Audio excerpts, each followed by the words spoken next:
My name is Isabel Monroe, 30 years old. And right now, I'm sitting backstage at the International Women's Leadership Conference where, in just a few minutes, I'll walk onto the main stage, hold the microphone, and say something I once believed I would never get the chance to say out loud. The right wing of the stage is slightly open, and through the slit in the curtain, I can see a small corner of the main hall. And in that moment, I see her, Lily, my younger sister. The one who, 2 years ago, stood in the middle of our mother's birthday party, raised her wine glass, and laughed. That's just how my sister is the family's biggest disappointment. 47 people were there that day, 47 eyes turned to me. No one burst out laughing, but no one spoke up in my defense either. Not even my parents. It was a silent agreement, as if what she said was simply the truth, just something no one had dared to say aloud until then. Now, Lily has just stepped into the auditorium, holding a small notebook, walking with the same gentle confidence she always had. She has no idea that I'm the one about to open today's conference, the keynote speaker of the biggest event of the year. She's here to take notes, to listen to inspiring women, talk about overcoming judgment, about being underestimated and daring to rise. She doesn't know that one of those women is me. She doesn't know that the woman stepping out in just a few minutes is the very sister she cast into the shadows 2 years ago. I tighten my grip on the mic. It's slightly slippery, not because my hand is wet, but because I'm still shaking. Not from fear, but because I am standing in a moment I've imagined in my mind hundreds of times over the past 2 years, and now it's real. I don't need revenge. I don't need to humiliate her. I don't need to shout or justify myself. I just need to walk out, tell my story, and let the truth speak for itself. 2 years ago, I was the family's disappointment. Today, I am the keynote speaker. If you've ever been humiliated publicly by someone you love, if you've ever sat in a crowd and felt completely invisible, if you've ever wondered, do I even deserve a place in this family? Stay with me. I'll tell you my story. The story of a woman who once stayed silent, but learned how to stand tall not through retaliation, but by walking the path she built with her own hands. I was born and raised in Bloomington, a small town in southern Indiana where winters weren't too harsh, but the chill always managed to slip through the cracks of old wooden windows and into dinner conversations. My family was the stable kind. Dad worked as an interior design engineer for a local firm. Mom taught second grade at the elementary school across the lake. Not rich, but never lacking. From the outside, we were the ideal picture, a cozy family of 4 with 2 well-behaved daughters. Except no one ever asked if I was truly well-behaved, or just trying hard enough to be quiet so I wouldn't be a burden. I was the eldest. Isabel Monroe. Quiet, book-loving, always willing to teach myself everything without being told. From the moment I could read, I spent hours sitting in the corner of the living room, under the table lamp, flipping through old comic books Mom bought at the flea market. I never needed help tying my shoelaces, never whined when I didn't get ice cream, and never threw tantrums when I was told no. I got used to doing everything on my own. So much so, it became my identity. And then there was Lily. Lily was like a spotlight. She walked into a room and everything seemed to glow brighter. 2 years younger than me, Lily had naturally curly blonde hair, wide, doll-like eyes, and a laugh my mother once called the music of life. Lily loved to sing, dance, and doodle on the walls, and every time she did, she was praised for having an artistic soul. Meanwhile, I wrote poems in my notebook and hid them under my pillow. My parents used to say, "Lily needs more attention, you're already good at everything, right, Isabel?" And me, just an 8-year-old kid, could only nod and swallow my words like a bitter candy that never had a chance to melt. I remember, when I was 9, my birthday fell on the same weekend as Lily's preschool party. My mom said, "Just hang in there this week, honey, we'll celebrate your birthday next week." That next week never came. All I got was an old book, wrapped in newspaper, left on the breakfast table. Meanwhile, Lily's birthday that year was held at the fanciest Italian restaurant in town, with her name printed on balloons, a 3-tiered cake, and a full photo shoot with a professional photographer. I wasn't jealous. I just learn to remember the things I was supposed to forget, and erase the things I should have been allowed to hold on to. Every time I got an A+, Mom would say, "Good. You're the big sister. You're supposed to set an example." But when Lily was cast as the lead in her third-grade play, The Little Mermaid, the whole family plastered her posters on the fridge. Dad invited relatives to come watch, and Mom brought cupcakes to her class. Me? I won second place in a statewide short story contest in 6th grade. Mom just said, "That's good. But next time, try writing about something happier. Your stories are too dark." Number 4. Eventually, I realized there was only one way to be loved in our house: by being cute, bubbly, sociable, and someone to be proud of. I wasn't that kind of person. I didn't know how to put on a show. I didn't know how to be charming. And most of all, I didn't know how to make them see that I mattered. I started living in a silence that no one asked for, but everyone expected. If I was good, I should handle things myself. If I was sad, I was just too sensitive. I stepped back so Lily could shine. I gave in, even when I didn't want to. I accepted it, even when it hurt. Everything inside me slowly turned into a hollow space, not because someone took something away, but because no one ever left anything behind. Once, I asked my mother why my birthdays were always simpler than Lily's. She smiled. "Because you don't need flashy things. You're practical." But does being practical mean you deserve less love? By the time I was in 10th grade, Lily had become the centerpiece of every proud parent's story. Winning the cheerleading award, getting elected student body vice president, snapping pictures with the mayor during an environmental campaign. And me? I joined the literature club, wrote my own articles, printed a small newsletter, and pinned it on the library bulletin board. No one noticed. No one asked. I wasn't the one they looked forward to seeing at parent-teacher meetings. I was just the one they assumed would be fine. And maybe because they were so sure I would be fine, they never once asked if I actually was. And when you live in silence long enough, there comes a moment when you realize you don't need to scream anymore. You just need to leave. But I didn't leave. Not then. I stayed. Because I still believed that one day they would see me. I still thought, if I just tried a little harder, maybe it would finally be my turn to be celebrated. But I was wrong. And that day, the day every last hope was crushed, would come in the most brutal way. That night, a light rain fell. The first drizzle of April tapped softly against the windows, like whispers no one could quite make out. My parents' house glowed warmly, decorated with purple orchids and gentle candlelight, ready for my mother's 55th birthday celebration.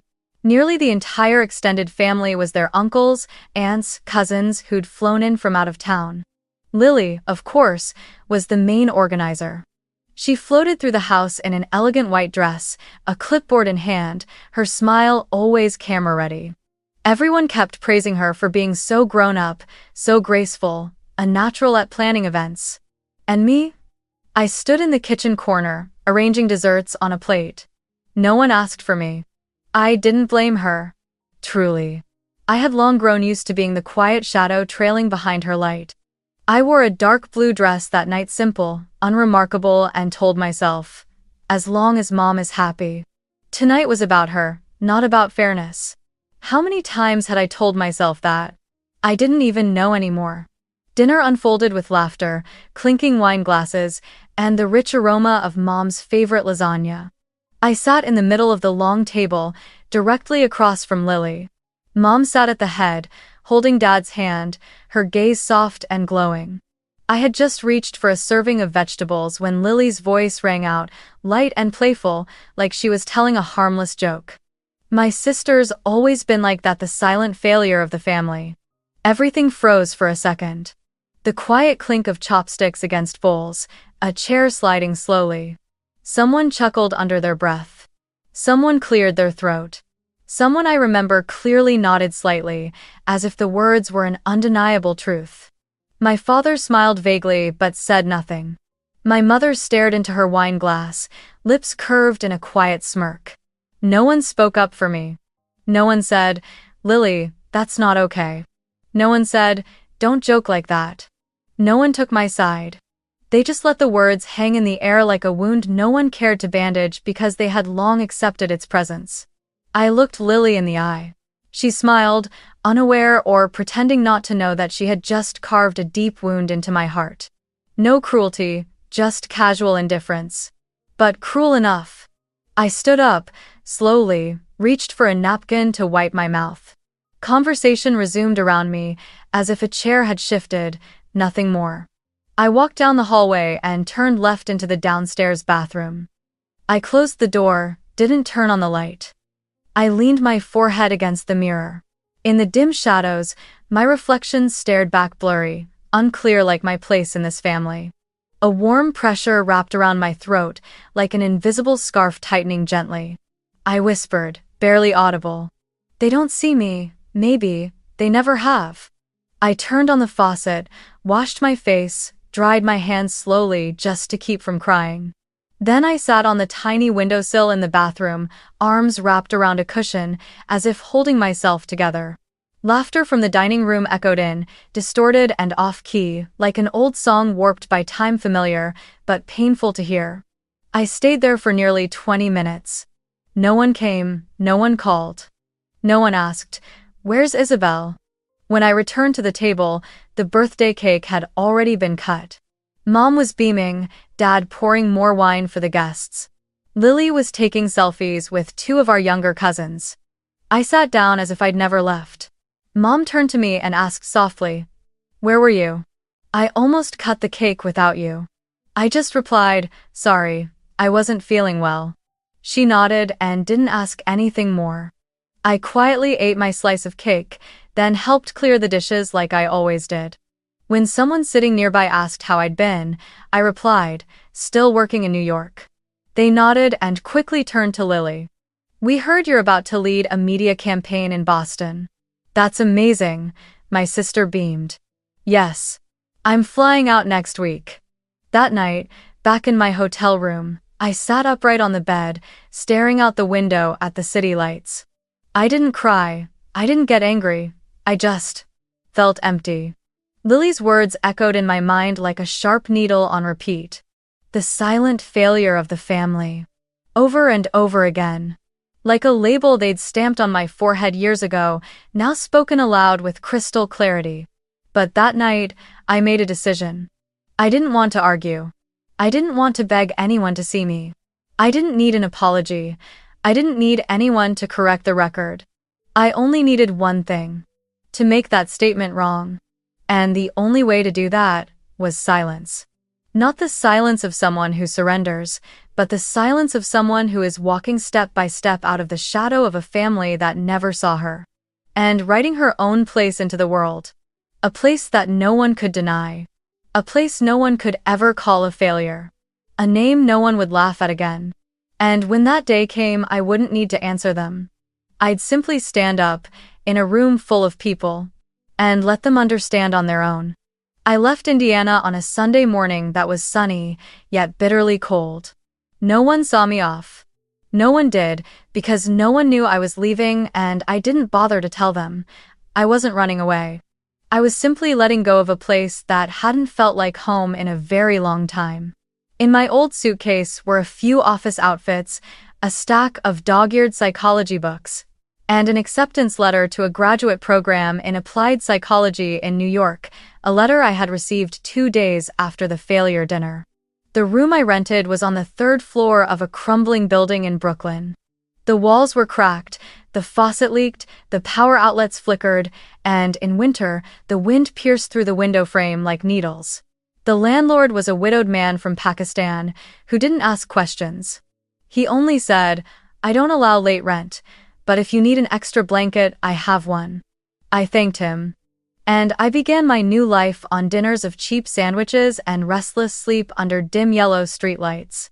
During the day, I studied in the university library.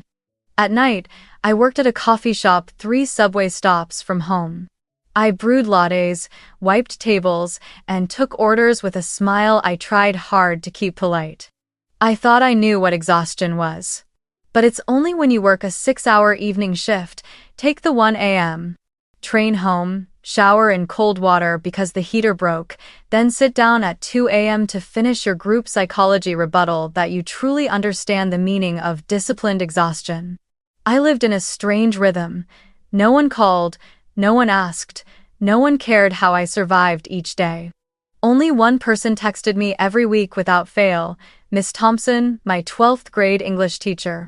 Her first message arrived on a Wednesday night. I heard about the dinner. Are you okay? I stared at that message for a long time. I didn't reply right away. My eyes burned, but something inside me softened. She didn't say much. She didn't judge. She just sent one message each week, without fail. Sometimes it was, "Are you getting enough sleep?" Other times, "I just read this article and thought of you." I never told her everything. But somehow, she always seemed to know what I needed, not advice, but a quiet place to lean. One day, she wrote, "Isabel, you once said you wanted something more than just surviving, remember?" I replied, "Yes. But I don't know where to start." She sent back a link. Women Lead Forward, a leadership training program for women who had been overlooked. I cried when I read the tagline. The program only accepted 12 women per year. I didn't expect anything, but I applied anyway. I wrote as if every sentence was a breath I was reclaiming. I wrote about a childhood where being already good enough meant being forgotten. About that empty chair at the dinner table. About the cold brick wall in my Brooklyn room, where I studied alone each night.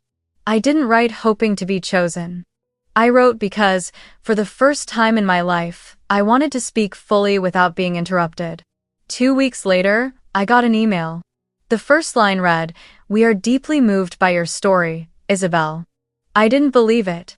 I read it 3 times. My hands trembled as I hit reply. And that morning, when I stepped out of the coffee shop, the sky over New York was gray and heavy, but something inside me had begun to shine. Still, not everyone thought it was good news. When I called home to share it, my mother only said, "Leadership? Who would you ever lead?" My father growled. "So you've finally given up on stability, huh?" Lily sent a single text. "Stop trying so hard. Not everyone is meant for the spotlight." I turned off my phone. I didn't respond, and I didn't cry anymore. For the first time, their rejection didn't shake me. I didn't need them to believe in me. I only needed to believe in myself.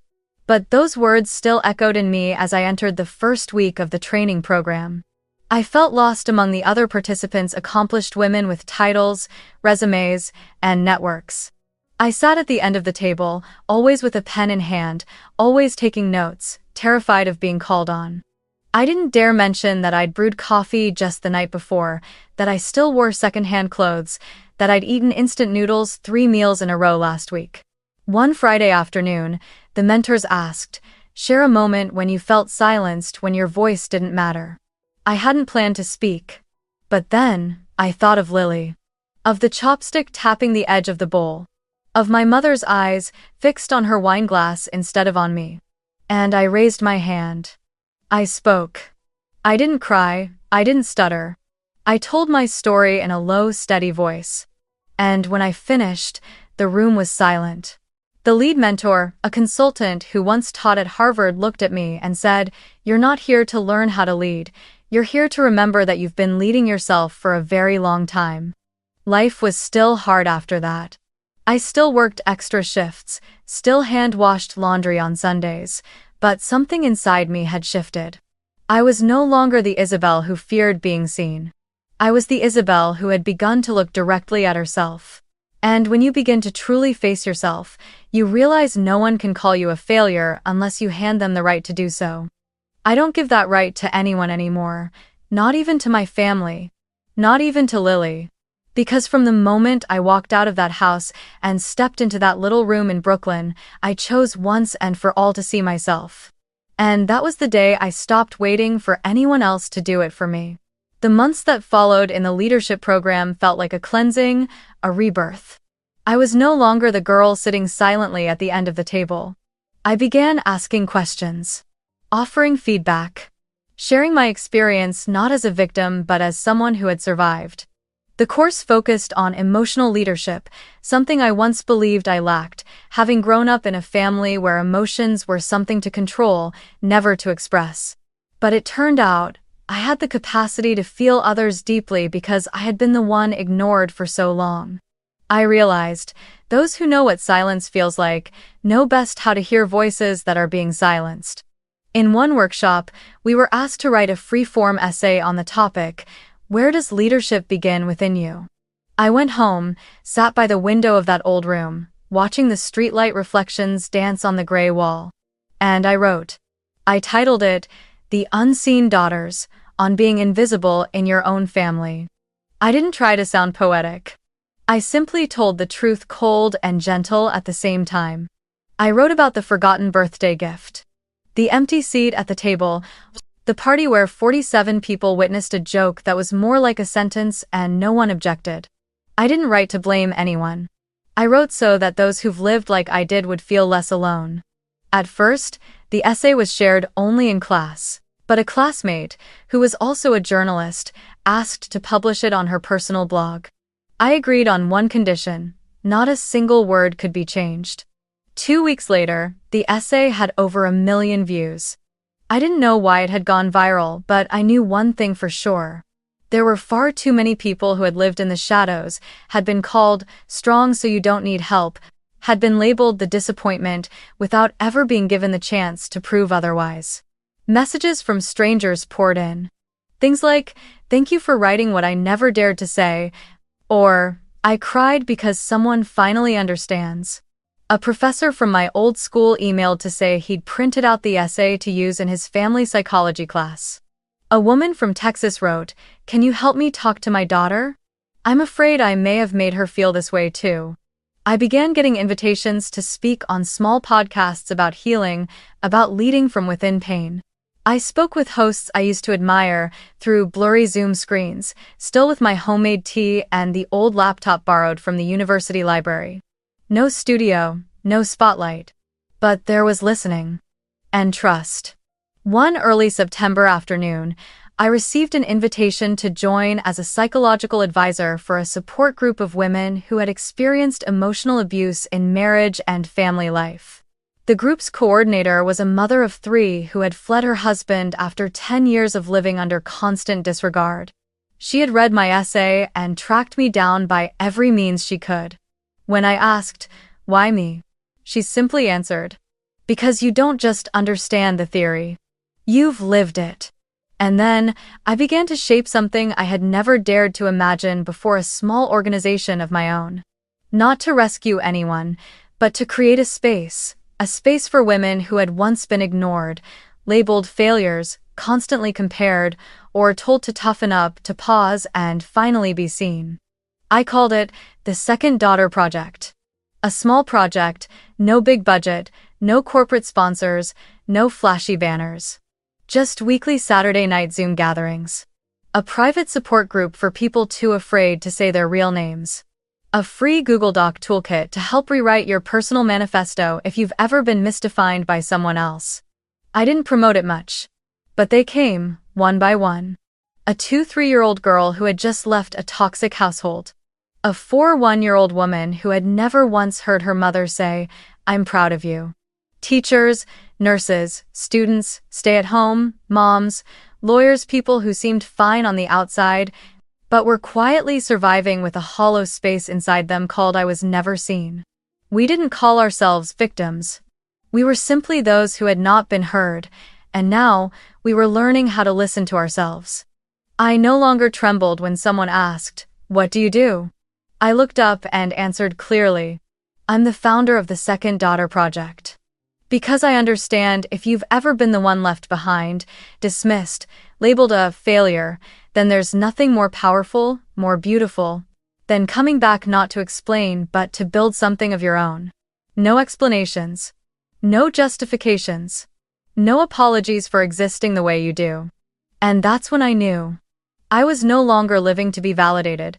I was living to never abandon myself again. One January morning, I was brewing tea in my tiny kitchen when the email chime rang out. Nothing unusual. I received dozens of emails daily, from project members, podcast hosts, people wanting to share their stories. But this time, the subject line on my laptop screen made me freeze. Keynote Speaking Invitation International Women's Leadership Conference 2025. I thought it was a mistake. Or spam. My hand hovered midair, the teapot tilting slightly, hot water spilling out, but I didn't notice. I clicked the email. We are honored to invite you, Isabel Monroe, to be the keynote speaker at the annual International Women's Leadership Conference in Boston. After reading your essay, The Unseen Daughters, and witnessing the impact of the Second Daughter Project, the organizing committee believes your story and journey will be a powerful source of inspiration for the thousands of women attending. I read it again. A second time. A third. Then I sat down, pressing the palm of my hand against my chest, just to make sure my heart was still beating steadily. I thought of the nights I spent writing that essay in the dark, with only a dim desk lamp and the sound of subway trains rumbling through Brooklyn. I thought of the piece that changed my life, and now, was bringing me to a stage I never dared to dream of. I said yes. Of course I did. But not right away. It took me a full day to find the courage to hit send on the reply. Not because I doubted myself, but because I understood, stepping onto that stage, I was no longer speaking just for me. I was speaking for the hundreds of unseen daughters like me. And that required a kind of bravery unlike anything I'd ever written before. A week later, I received the official guest list from the organizers to prepare the speaker introductions. I scanned the names: founders, professors, psychologists, social activists. Each name was accompanied by a photo, a title, an affiliation. And then, near the bottom of the page, I saw it. Lily Monroe, Campaign Director, WME Foundation. I froze. Her name, bold and sharp, pinned me in place for a moment that felt longer than time itself. My throat tightened. My hand clenched slightly on the mouse, the screen trembled just a little. It wasn't a mistake. Not someone with the same name, not a coincidence. It was my sister. She would also be there. Also a guest. Also seated in that auditorium, unaware that the woman who would walk out from backstage, hold the microphone, and speak before thousands, was the silent failure she once named. I wasn't sure what my first emotion was. Not anger, not exactly fear, just a terrifying kind of stillness. A stillness I'd known before, like the one I felt walking out of the bathroom after my mother's birthday dinner. As if the universe itself had quietly closed a circle I didn't need to force shut. 3 days later, I received a text from an unknown number. No name saved. But I knew instantly who it was. You know, don't you? Just 3 words. But heavier than any others. I stared at it for a long time. The phone buzzed gently on the table. A part of me wanted to reply. Another part just wanted to delete it, as if there had never been a place where Lily and I once intersected. I set the phone down, turned off the screen, and chose silence. Because this time, I didn't need to say anything. I didn't need confrontation. I didn't need to explain. I didn't need to walk anyone through a journey I took alone. All I needed was to stand on that stage. Tell the story truthfully, not to accuse, but to illuminate. Not for Lily, but for everyone like me. The ones erased from the family portrait who kept walking anyway. And if a glance happens to land on me while I'm speaking, if a face happens to bow in silence, it won't be because I shamed them. It'll be because, at last, the truth has found its place. Without permission. Without apology. And that is the real turning point. Not because I was chosen, but because, for the first time, I chose myself. And the rest of the world is simply arriving late. At exactly 8 p.m., the lights in the hall come up. The audience rows are packed, a soft murmur fills the space, cameras flash, and the opening music plays gentle but ceremonious. From behind the curtain, I can see everything: the front row reserved for special guests, name cards neatly placed atop white linens, and in the 6th seat from the left, I see Lily. My sister was dressed in a cream blazer, her blonde hair softly curled and tucked neatly behind her ear. She was speaking with an older woman, her expression composed, chin slightly raised, the same posture I had seen 100 times at the events she organized. But today, that gaze was about to meet something she never expected. The public, undeniable presence of the sister she once erased from the family map. I stood behind the stage curtain, my heart beating slow but steady. No more trembling, no more nerves. Just a quiet certainty, like the echo of a bell ringing far away after a storm has passed. A backstage crew member gave the signal. I nodded and stepped forward just as the MC finished. And now, please welcome to the stage, the founder of the Second Daughter Project, author of the viral essay, The Unseen Daughters, that has touched the hearts of over 1 million readers worldwide. Our keynote speaker today, Isabel Monroe. The applause began. Scattered at first, then swelling into a steady roar. I walked out to center stage. The spotlight hit me full in the face, and for a moment, everything in the front row blurred. But I still saw one face clearly, Lily's. She looked up, eyes wide, lips slightly parted. In that instant, her expression shifted, first confusion, then disbelief, and finally froze in stunned silence. I didn't look long. I didn't need anything from her. I turned my gaze toward the audience and began. Good morning. My name is Isabel Monroe. I was once called the silent disappointment of my family. And as it turns out, that was a gift in disguise. No one laughed. No murmurs, just a silence so full it felt like a blank page, waiting for truth to be written on it. I continued. I was born the eldest daughter in a family where silence was considered a virtue, and independence was mistaken for not needing love. I grew up hearing things like, "You're already good, you don't need more praise," and "You're strong enough, so let your sister shine." I wasn't hit, I wasn't scolded, but I was never really seen. I spoke of the birthday gift wrapped in newspaper, of the empty chair at the family gathering, of the moment I left home and no one stopped me. I never used names, never pointed fingers. But each sentence pulled the audience back into their own childhoods, back to the quiet places where they once sat, wishing someone would ask, "Are you okay?" And no one ever did. I spoke of New York, of peeling walls and cold water showers, of working shifts until 1 a.m. and then coming home to write scholarship applications. Of building a life not to prove I was good enough but to survive the belief that I never would be. And then, I wrote an essay. Just to find my voice again. But I never imagined that essay would become the voice of thousands of others. I looked around the auditorium, some were wiping away tears. Others sat upright, as if they too had once been called invisible. I continued. I'm not standing here to seek revenge.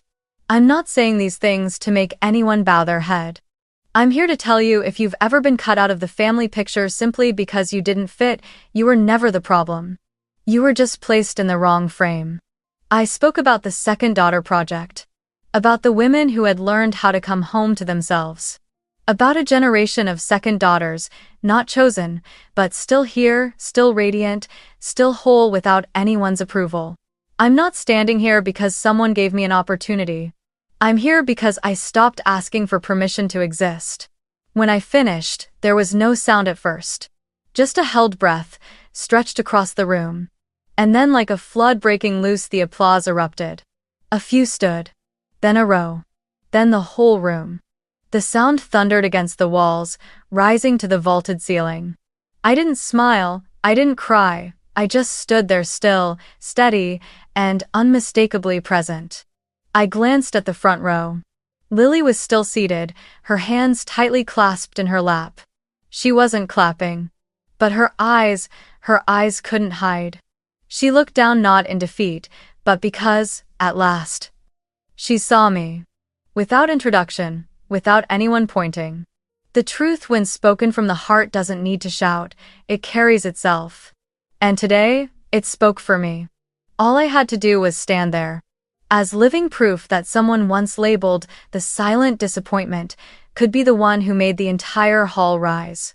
Not for revenge, but because the truth always has a place as long as you don't give up before it arrives. After the speech, I left the stage in silence. Not because no one called out, but because I didn't want to get swept into the swirl of compliments, handshakes, or repeated thank yous. I needed a few minutes to breathe, to return to myself. I walked down the hallway on the left side of the auditorium, a quieter wing with white walls, high ceilings, and soft recessed lighting that gave me a small cocoon to step back into. I stood there, leaning against the wall, eyes closed. My heart no longer pounded like it had on stage. Everything now was simply calm, a peace I had taken far too long to find. And then, the soft click of heels echoed down the corridor behind me. I opened my eyes. Lily stood there. Her eyes were red. She still held the notebook I was certain she hadn't written a single word in. Her gaze met mine like it had just passed through a fog, no longer proud, no longer certain. Just something fragile and sincere. "You knew I'd be here?" she asked, her voice barely more than a whisper. I looked at her, no flinching, no surprise, and answered slowly, "Number. But you saw me now, didn't you?" Lily bit her lower lip and nodded, almost imperceptibly. "I didn't know. I never imagined. How did you become this strong?" I tilted my head slightly. Not smiling, but not cold either. "Since the day you called me the disappointment of the family. And no one stood up for me." Lily lowered her head, clutching the notebook tightly. After a moment, she looked up, her lips trembling. "I'm sorry. I never understood, not until today." I exhaled gently. Not because of her apology, but because I realized I no longer needed it. I looked at her, my voice calm. "I don't need an apology. I need acknowledgement from you. And you did that when you lowered your head." Lily looked at me, eyes glistening. She opened her mouth to say something but couldn't form the words. I stepped forward, not close, just enough for us to stand side by side, no one ahead. No one left behind. "Lily," I said softly, "I'm not angry with you. I never truly was. You only did what everyone else in our family has always done, looked at me, but never really saw me. But today, you did. And that is enough." Her eyes shimmered. For the first time, they weren't proud or polished but honest, in a way that felt new and real. "I always thought you didn't need anyone. You were so strong. I didn't understand that. You had to be strong because no one ever asked if you were okay." I nodded gently. "Exactly. I used to think, if I were good enough, quiet enough, useful enough, one day, I'd be chosen. But no. Sometimes, it's not about being enough. It's about the fact that they already chose someone else. And you're just out of view." Lily clenched her fists, eyes red again, then blurted out, "From now on, if anyone asks who I admire most, I won't say celebrities anymore, I'll say it's you." I didn't respond. I just placed a hand on her shoulder, steady and warm. "I don't need to be admired," I said. "I just need you to understand, no one has the right to define someone else as a failure, not even family." We stood there for a few minutes more. No more words, no need for a hug. No dramatic reconciliation. Because sometimes, forgiveness isn't a moment, it's a process. And today, that process had begun not with words, but with a look. With acknowledgement. With the bowed head of someone who once looked down on another and now was learning to see them eye to eye. I walked away first. Not to leave her behind, but because I knew, this time, Lily wouldn't let herself remain behind. And neither would I. I no longer needed anyone to walk with me because I had learned how to stand alone, and from that moment on, I had nothing left to prove. I only needed to be myself. And for the first time, that was enough. I returned to New York on a softly raining afternoon. The city was still loud, exhausting, and crowded as always, but inside me, something had changed. Not peace, something fuller.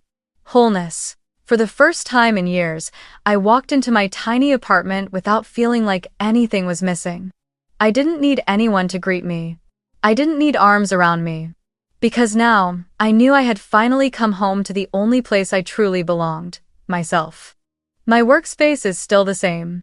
The white porcelain teacup still rests in the corner of the desk, The bookshelf is packed with project files, and sticky notes are scattered everywhere. But there's one new thing: a photo frame hanging on the wall, right above my simple wooden desk. The photo was taken during the speech. I'm standing at center stage, holding the microphone, the spotlight illuminating my shoulder. But what makes it special is what's in the background: blurred rows of audience seats, and among those faces, one person is looking up at me, her gaze quiet but deeply present. It's Lily. I sit down and open the journal I've carried with me since the earliest days in New York. The pages are yellowed, the handwriting slanted and crossed out in places. I flip to the final page. Black ink stands out beneath the pen tip. You don't need to be chosen to succeed. You just need to choose yourself so you don't disappear. I close the journal and place it on the shelf. There's nothing more I need to write. Because everything I ever needed to say I've said. And everything I once struggled to prove I now live. If you've ever been called a burden, a disappointment, someone not good enough. If you've ever sat quietly at a family dinner, hearing your name turned into a punchline, and no one stood up for you. If you've ever had to leave home not to chase something grand, but simply to be yourself. Remember this. You don't need to scream. You don't need to beg to be seen. You don't need to be perfect to be worthy of love. Let your silence, your steadiness, your persistence, your quiet light speak for you. Because real light never needs permission. It only needs you not to put it out.